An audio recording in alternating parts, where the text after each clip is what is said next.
So what we're going to do in this lecture, drugs and usage rates, is we're going to look at some of the more common drugs people use to get high, how many people use them, um, and what they do to your body, whether they're addicting, whether they're not addicting, whether you can overdose and die from them, etc. All right, addiction. I'm going to use this in a very precise way. So, what we're going to say is that if you use the drug enough regularly, you will get a, a set of physical withdrawal symptoms. Opiates are the classic example. So, if I were to give everybody in this class Vicodin, or even better yet, a powerful opiate 4 times a day for 2 months or a month, and just immediately take you off of it cold turkey, everybody would get some sort of withdrawal sickness. How serious it is would and what the exact symptoms are um, would be up to your individual biology. But in general, people would get sort of like severe withdrawal feels like the flu or a bad flu, right? And the more addicted you are, the worse the sort of stomach ache and whatnot is. Alcohol in high doses creates something you might have heard, the DTs. I don't know, it's like Latin for delirious tremens. So, like, you can become delirious, get tremors, um, stuff like that. And I'll talk about. So, there's going to be a lot of drugs that I'm going to say are not physically addicting. Now, that's not to say that they're not dangerous or have a high potential for abuse. So, there are plenty of drugs that I'm going to say are not addicting, and what I mean by that is physically addicting, that create a classic set of withdrawal symptoms in everybody, right, or nearly everybody, um, but are very dangerous, have a very high potential for abuse, such as cocaine. Cocaine's not physically addicting in the classical sense, but it has a very high potential for abuse. People may, in these other drugs that aren't addicting, they may report some sort of physical symptoms, right? But they wouldn't be consistent in sort of everybody, right? Or the whole group in mind. So that's what we mean by this. So it's not to say they're not dangerous. Don't get caught up in it, and um, don't get attached to what addiction is and what it isn't, right? I'm just telling you how I'm going to use the term in this course. Certainly, non-addicting drugs in the classical sense of the word can be very dangerous. Okay, there's something called set and setting. Um, for setting, um, you want to, so basically, it's more than molecules, okay? It's not just, so it's kind of contrary to popular discourse, right? We think that the molecule or chemistry is destiny, okay? And that's not the case. Um, the way a drug makes a person feel is more complex than just the chemistry, right? They're important to a certain extent, right? They give us important clues about how a drug will work, but in real life and life in the lab, so to speak, these two variables of set and setting will influence how a person perceives the high, if you will. Okay?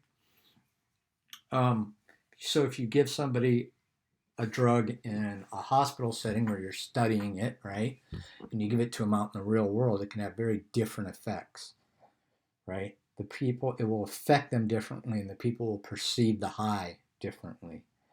Um, so if we want to know how a drug's going to make somebody feel, or more importantly, how it's going to affect their daily life, we have to take into account set and setting. So, set refers, think mindset, that refers to the psychological mindset of the user when they ingest the drug. Okay? So, how, if you're pissed off, scared, sad, when you take a drug, any drug, it's very likely that that mindset is going to make you feel fat, mad, pissed off, sad, whatever you were feeling beforehand, but more intensely, right? Think about setting refers to think the social setting that will also affect how the drug makes you feel, right? So imagine drinking with your friends at the beach or drinking at work, right? That's you're going to feel differently. You're likely to feel more paranoid, more, or depending on the drug, right? But so like imagine marijuana, which is classical for one of the side effects is some sort of paranoia, right? Um, Imagine doing that, you know, at school versus real life, right? At work versus real life. It's going to make you feel differently. Um, give you some really interesting examples. So, marijuana is widely thought to create laziness in the US. In other places, it was thought to make you work harder, such like caffeine. Okay, and they even did a study in Jamaica where they proved that field workers who were high on marijuana had greater production. So the key here is not that whether or not that's a good study, but that the cultural environmental setting can influence how somebody feels a drug, right? The environment tells us how to feel in some ways if you think about it. Um, there's the example of heroin and Vietnam. So opiates are widely available in Southeast Asia. I think they call it the Golden Triangle. Right? There's um, couple of countries that are known for producing a lot of opium poppies in that part of the world. So it was widely available. And so soldiers, if you've ever taken a pain pill, heroin is just a different version of that same drug. It'd be pretty attractive if you're scared crapless about getting killed. And remember, lots of people died in Vietnam, not as many as World War II, but compared to our modern Iraq, the two Iraq wars and Afghanistan, etc., the death rate was much, much higher, much more likelihood of death. Um, so that, an opiate might feel pretty good in that when you're in that sort of setting, right? So they were really afraid that when these soldiers came home, there was just going to be this huge wave of veterans being addicted to heroin. And in fact, what happened was they came home and that didn't occur, right? I'm not saying that there weren't individual ones, but on a wholesale level, right? It did not happen. Okay, so you have to examine both set and setting in the same thing. We don't act as if they occur differently because they do, right? They occur at the same time. Okay, so psychological mindset and environment, right, or your social setting can have profound effects. Cultural settings could have profound effects, right? Certain cultures would expect a drug to make you feel a certain way. So don't fall into what I call simplistic soundbite thinking. Okay, so each of these are important and will have tremendous effects on how a drug makes you feel. Okay, a little bit about the data source. It used to be called the National Household Survey of Drug Abuse. At some point, I don't know when, they changed it to, I like it, NSDA, National Survey of Drug Use and Health. Okay. The sampling frame is what is called the U.S. household population age 12 and older. The key here, you can read in the lecture notes for a little bit more, but basically, that's a good sampling frame for the vast, vast, vast majority of all Americans, but it misses a few important populations that are small but very important drug using populations. First would be homeless folk, right? I would say that there's huge, I would say that the drug use amongst homeless is oftentimes related to severe mental illness, right? Doesn't always have to be. Um, but homeless folks will use drugs probably to a much greater extent than the household population. And then I like to say the couch surfing relative. I don't know if you've had that relative who's an addict and, you know, goes from auntie to uncle's house and steals stuff, excuse my language, etc. But I have, right? So those folks, so they don't have people with transient living situations that aren't permanently attached to a house, right? They're unlikely to be gathered by their sampling, right? And they would not be represented in the data, right? And we know that at least these two for sure use drugs at a higher level. Okay. The next slide You can see that, and if you printed out the slide handouts, which I hope.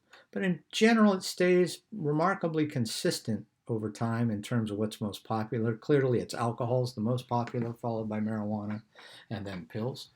But the order of certain drugs can change over time. Certain drugs can be popular. There can be waves of certain drugs. So in my lifetime, there was sort of this in mid 80s, mid to late 80s, crack. There was a wave of crack where it became popular.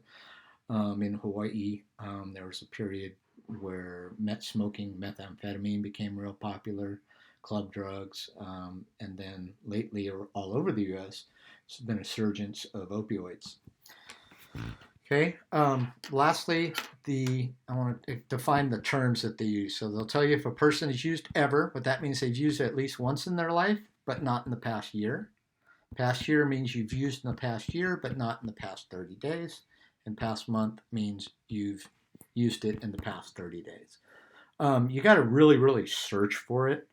And I was just looking around today trying to update some stuff in the lecture, and it's hard to find it. And I didn't find it this time. They sometimes will give you how many, so they'll say, if you say, yes, I've used it past 30 days, they'll ask you how many times. And then they create something called a daily user.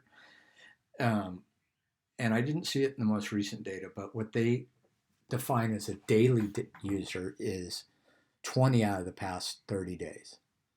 Now, to me, that's going to create more. So not just to me, it's a fact that with a definition like that, you're going to create more daily users, right? If you wanted to create the notion of a drug problem, you make propaganda. To me, that's 2/3 of the days, right? To me, maybe you can miss 1 or 2 days, but you shouldn't be able to miss 10 days and be called a daily user, in my opinion. I don't have daily use here, okay? But that's just sort of, it used to be in the early 2000s, they used it a lot. I don't know if they still do it. Okay, so here so we can get some comparisons over time, I was searching around. It was really hard to find ever and last year for all the drugs. But this just gives you sort of an idea of current users, right? So in the past 30 days, you're more or less a current user, right? So I use that. So alcohol seems to have gone up a little bit. Marijuana's gone up. I don't know if that's statistically significant. Things do change, slightly over time, but I can't explain the alcohol. But for marijuana, I could say, as you might know, that it's become legal for recreational use in a number of states, right? So either people are using more and or they're more likely to admit it to a survey person because it's not illegal, right? Pain relievers surprisingly have gone down. And the rest of the drugs are remarkably pretty much the same, right? Not huge changes, and they don't tend to change dramatically year to year. Okay, those are the harder drugs, and we're going to talk about each of the drugs as we go along now. Okay, I won't spend too much time on alcohol and tobacco. But remember, alcohol is a depressant. I'm going to talk about depressants and stimulants. Depressant, think of it, it makes the motor slow down. So heart rate, breathing, it's called profusion of sort of pushing the fluids around your body, slows down. Okay? So it's a depressant. That's why some people pass out, right, if they have too much. It's the most common drug used to get high in the United States by far. If there's another way besides swallowing alcohol to use it, I've never heard of it. Okay. It can be physically addicting in extreme cases. You can get what's called the DTs or tremors or whatnot, but that's really, really, you'd have to drink a lot of alcohol for a sustained period of time and then dramatically stop without weaning yourself off. Overdose is possible. And that's, you would die because your motor goes too slow, right?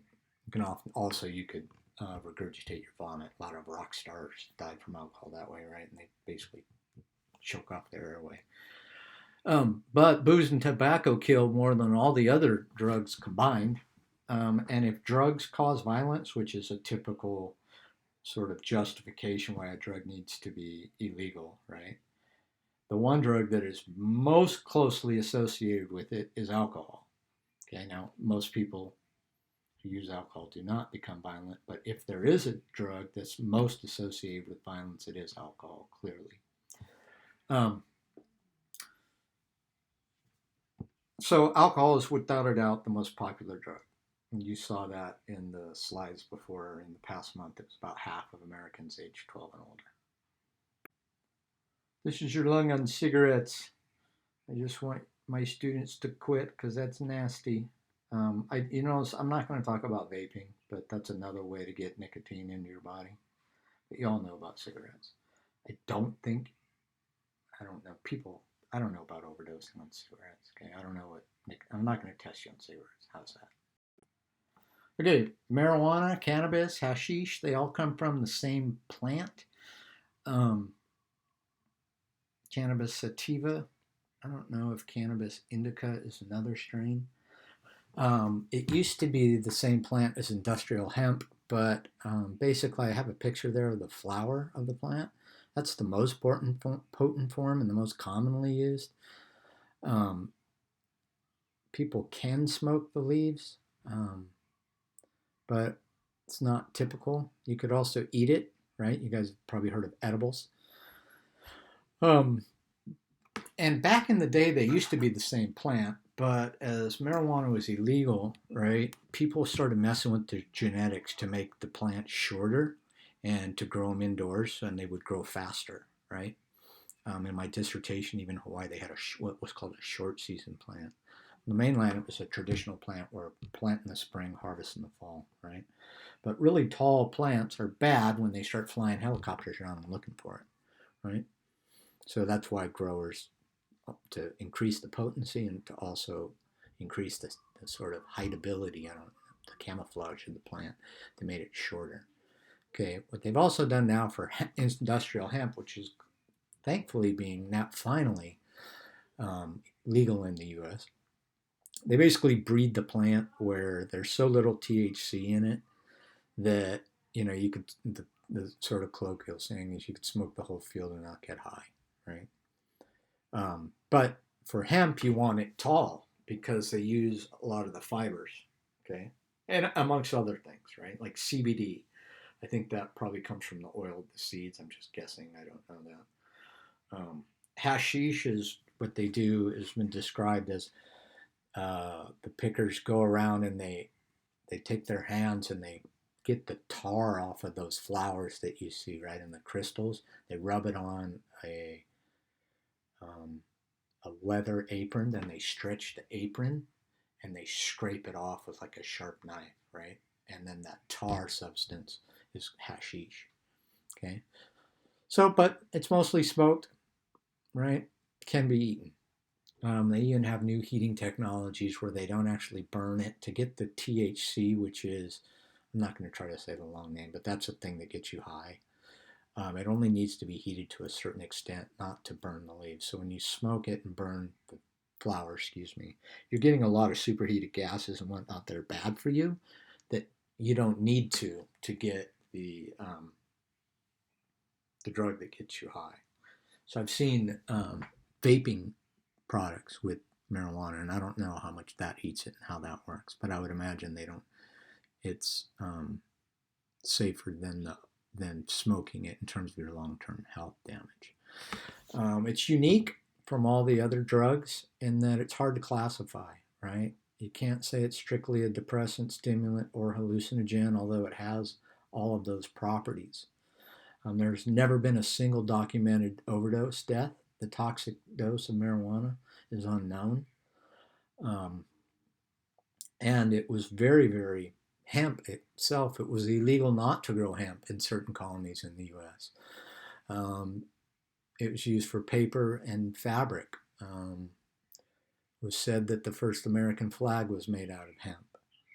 Um, George Bush the first, the dad, was a fighter pilot in World War II. And in World War II, they brought back hemp because it was so important for ropes for ships, etc. And so, like they say that George Bush the first bailed out of his airplane. He was a fighter pilot, and the parachute used a lot of hemp, saved his life. And then the boats that used the ropes on the boats that picked him up used a lot of hemp, etc. Okay, and it's clearly now, of course, it's now become legal for medical reasons in states, and fewer states, but they're growing, are allowing it for recreational use just like you would use alcohol. So after alcohol, it is the most prevalent drug, whether or not it's legal in a particular state. Okay, generally speaking, the next most popular drug are pain pills. There are other kinds of pills. They're both stimulants and depressants. So a stimulant makes your body go faster. Okay, depressant are opioid pills, like pain pills, right? But they could also be things that are called barbiturates that were popular in the 70s. You have aunties and uncles who were alive in the 70s, ask them about downers. Um, but I'm going to talk mainly about pain pills here. Um,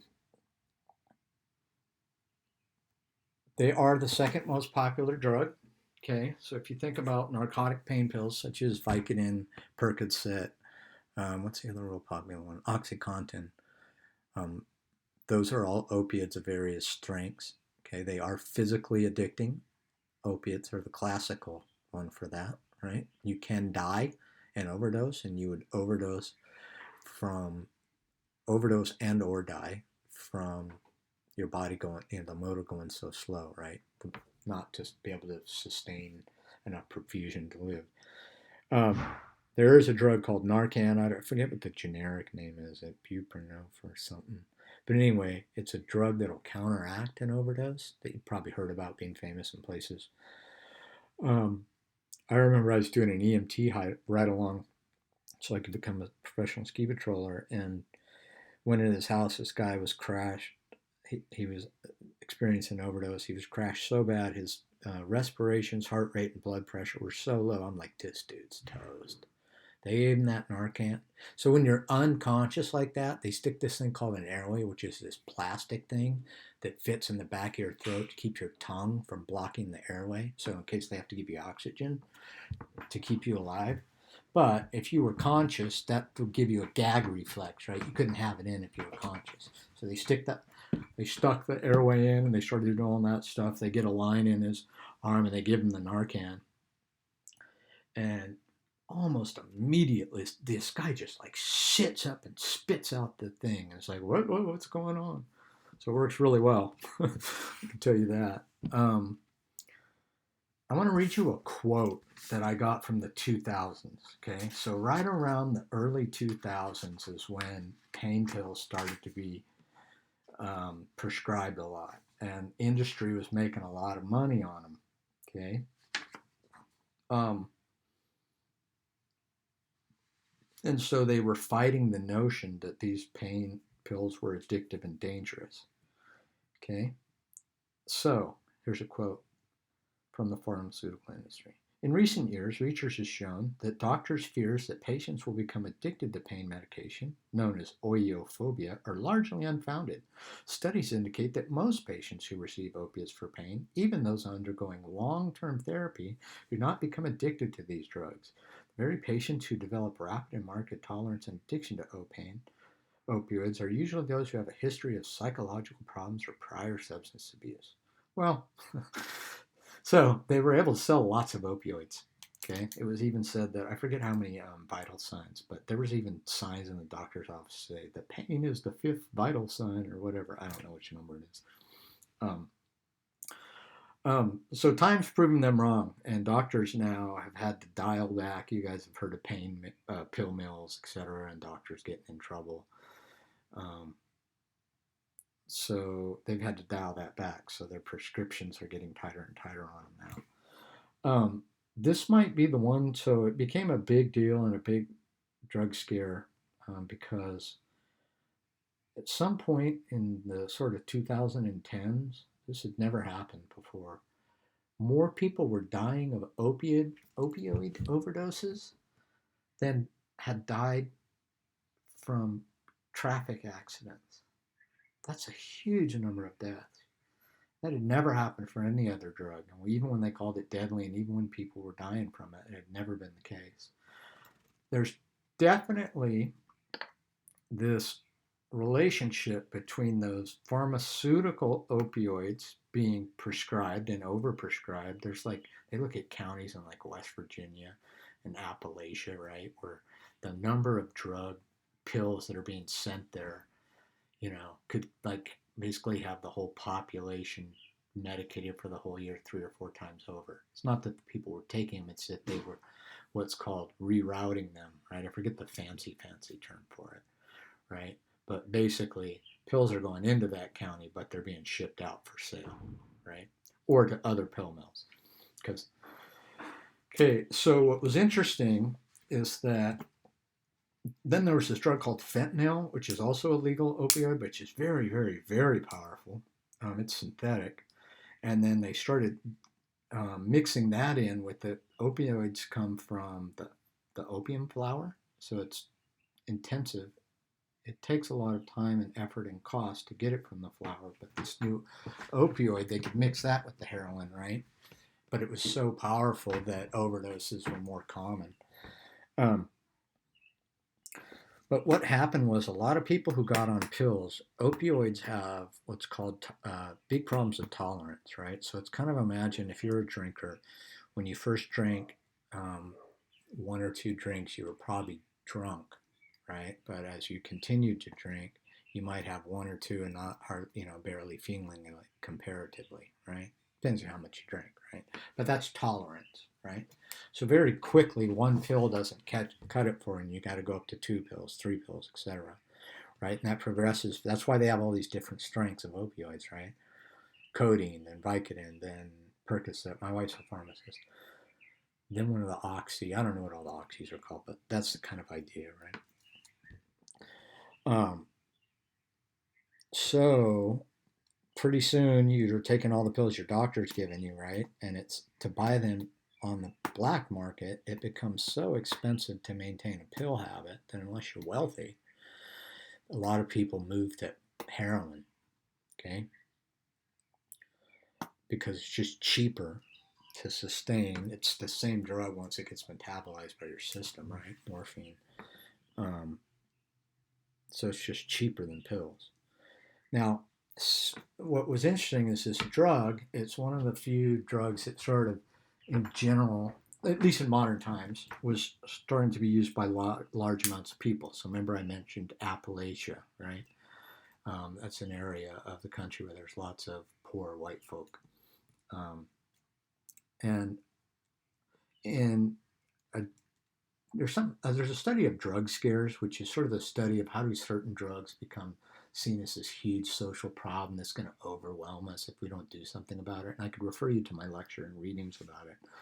But one of the ideas in a drug scare is that, generally speaking, the solution is the criminal justice system, criminal penalties, prison, right? Not treatment, which would be a public health solution, right? So in general, I'm supportive of, I'd rather see us do it just for cost, if anything, a public health approach as opposed to prison, right? But it's not accidental that when large numbers of quote unquote regular white kids started getting addicted to opioids, what was the dominant call was not from prison, but it was for treatment. So there's an article out there. There's been many articles about drug scares. There's an article I should write about that, where race certainly played a part of it. But to be fair, also, by the late 2000s, we were starting to see the folly of the war on drugs, meaning locking people up for long times for any drug, as how stupid it really is, and how it's just colossally expensive and ineffective. So that also played a part. But it's no accident either that when it's sort of quote unquote normal white kids, the call is treatment as opposed to prison. Okay, that leads us to heroin. Okay, remember, it's the same, ultimately the same thing as pain pills. It comes from the opium poppy. It can be eaten, snorted, smoked, and injected. Injecting is the most common way to sustain a long habit. I already mentioned the move from pills to heroin. You can smoke opium. That was very popular. Probably still is. Um, and there was an opium smoking scare amongst the Chinese in California in the late 1800s. Speaking of drug scares. But generally, smoking it wastes a lot of it, so people pretty quickly, unless they have a lot of money, move on to injecting it. Okay, but it could also be eaten. You can die from overdose, just like from pain pills, because the body slows down, right? It is classically physically addicting. All opioids are. Very few. You saw the usage rates in the first slide. Very low amount of people use it. Okay, I separated snorting cocaine with smoking it. So cocaine, comes from the coca plant. It's been grown in South America for thousands of years. Usually the leaves were chewed by the inhabitants, and it's a stimulant, but they can also crush the leaves and add a bunch of chemicals and get the white powder that is cocaine. It has legitimate medical uses. I had a nasal surgery, and I guess I read the note. I was like, the next day, I was like, when I came out, I was like, wow, I feel pretty good, and I was on opiates. But I was like, wow, I feel pretty good. And then the next day, I just crashed super hard, right? I just thought it was surgery. And then I read the surgical notes. They had packed my nose with cocaine. So I was obviously coming down off a huge cocaine high. Okay. So it's not classically physically addicting, okay, but it has a very high potential for abuse, okay, because you get a pretty high high, okay. Um, Snorting is generally third after marijuana and pills if we look at so-called illegal drugs. Um, Prevalence of crack smoking, which I'll talk about on the next slide, are much lower. It can be eaten, right? When people, where I said that people were chewing the leaves, right? I've never heard of people chewing the powder. They generally snort it up their nose, but it can also be injected into your veins. But the next slide, but again, not physically addicting in the classical sense. Certainly a very high potential for abuse. You can mess your life up on it. Smoking cocaine. Crack is not the same as freebase, but crack is the way that most people smoke it nowadays. It has a higher potential abuse than snorting. Not that you can't mess your life up on snorting, but it's much easier to do so, mess up your life smoking cocaine or smoking crack. It has very low prevalence rates, but it is a very direct mode of ingestion when you inhale something in your lungs. If you don't believe me, try hold your breath for a few minutes and watch. That's where you get oxygen. So it's a real quick passage into your bloodstream, right? But the high is it's very intense when you smoke it. Users describe it as way, way more intense than if you snort it. But then it doesn't last as long. And so there's a high that lasts for a short period of time and a low. And I'm going to go to the next slide and I'll talk more about why crack cocaine is quote unquote more dangerous or has a higher potential for abuse. So smoking it, why that would be considered. Not that either one of them are safe, but smoking would be considered more dangerous. Okay, so the first graph, excuse my computer skills here. So snorting cocaine, yeah, you get high, but the high doesn't happen as fast and you don't get as high. And then as it wears off, so that one dotted line is normal or sober, right? So you first snort the cocaine, you get high. Eventually, it wears off and you sort of go below normal. That's sort of like the hangover, right? And then if you snort it again, notice how you don't get as high, right? And then the low gets lower, right? Well, smoking or injecting cocaine, you have a much more rapid high that doesn't last as long, especially smoking, right? And then a steeper low, right? And so that just keeps going on and on and on, right? And what crack users will say on a binge is pretty soon they're just running from the low. I don't even get high. There's some great quotes. I can lead you to these articles where basically they weren't even getting high. They were just, it's an incredibly depressing low that they were running from. And so the problem was that you can go through a lot of cocaine in a short period of time smoking it, right?